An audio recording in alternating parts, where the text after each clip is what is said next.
Hi guys, Don Rice here, working on Corsair, Zeroli F4U1A Corsair. This is the cowl, and this is actually not Zeroli's cowl. This is a cowl from, I don't even remember who, but it's a more it's shaped a little bit more scale than the stock Zeroli cowl. But one thing it's missing is this section right here is the very top center. The very top center of the fuse, and then these are all the cowl flaps that go around all the way around. This is the only part of the trailing edge of the cowl that doesn't move. Problem is that this is supposed to be about, I don't know, about yay long. And so what we're doing today is I'm going to lay up. I'm going to use the cowl as a mold and lay up a piece of curved area that I can then splice into here and make this the right length. Now what I've got on here, this is strapping tape, but this is the section I'm going to use to lay up on. It's hard to see it on there, but there's a very thin release film on there. It's not PVA, which is sprayed on. This is a mylar kind of release right here. So alright, that's about it. We're gonna use West Systems 105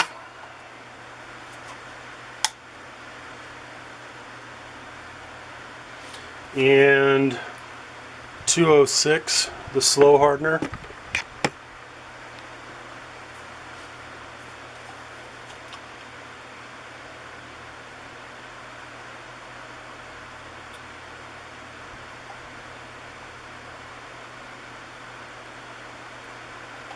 Well, that was too much.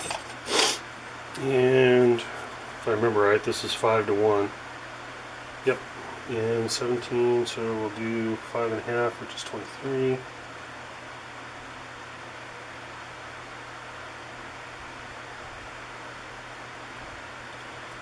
Like that. And it's pretty warm today. It's I don't know, it's pushing 80 degrees. Yeah, 83 degrees, and we're in the middle of a Santa Ana. So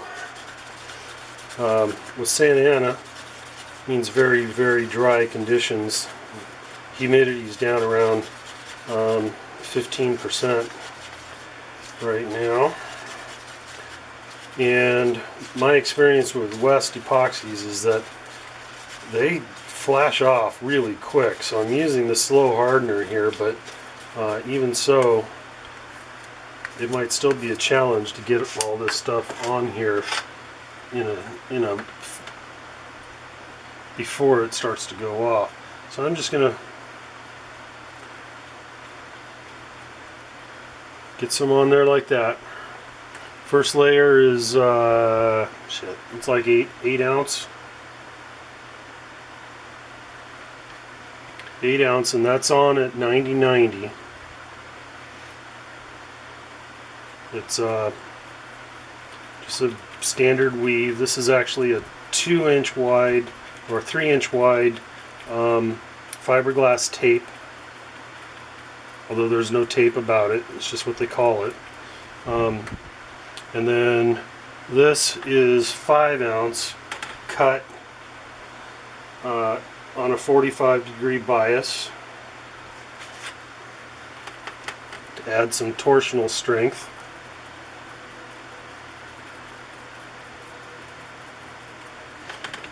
And then another piece of the 8 ounce 3-inch wide tape.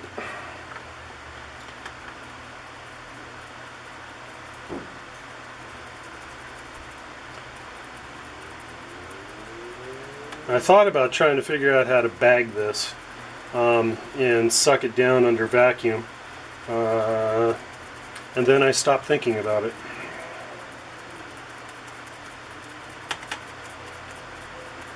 Because it occurred to me that might be hard.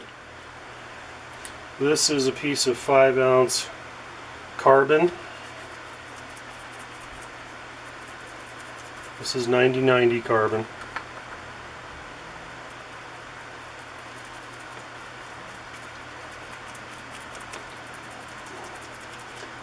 Now, this doesn't have to be a beautiful layup. It doesn't have to come out of the mold as a beautiful piece, because I'm going to cut out the part of this layup that looks the best to me, and splice it into the cowl, and then there's going to be a bunch of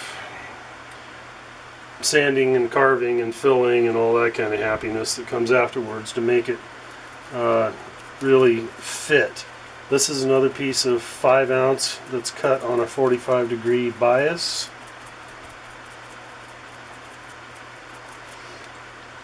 And the last piece is another piece of 8 ounce. The hope here is that this comes out to be somewhere in the 40 to 50 thousandths thick range. When I put this sandwich all together dry and put my mics on it, it was right about it was right at 48 thousandths. Honestly, I have no idea how much thickness is added by throwing in wet things like glue. But so we've got like 3 layers of 8 ounce here, running 90-90, 1 layer of 5 ounce carbon running 90-90, and then there's 2 layers of 5 ounce fiberglass running on a 45-degree bias. And because it might be a fairly wet layup, I'm going to put on 1 piece of peel ply like that, put another one on top of that, and then this. And this is bleeder cloth, primarily used for vacuum bagging, which I'm not doing.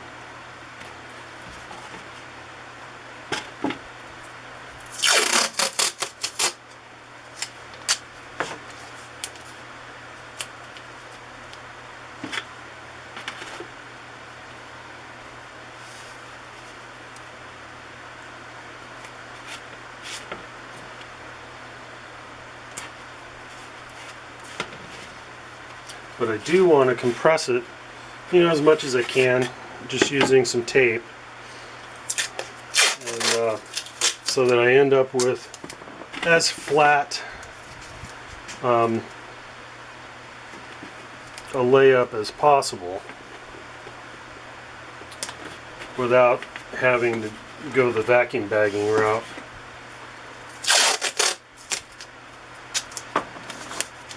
Because I haven't tried to vacuum bag any kind of actual parts yet. I've been making plywood with the vacuum bagging system, but I have yet to actually mold any parts. Okay, there it is. That is the patch that will go there eventually. That's all I got. Later.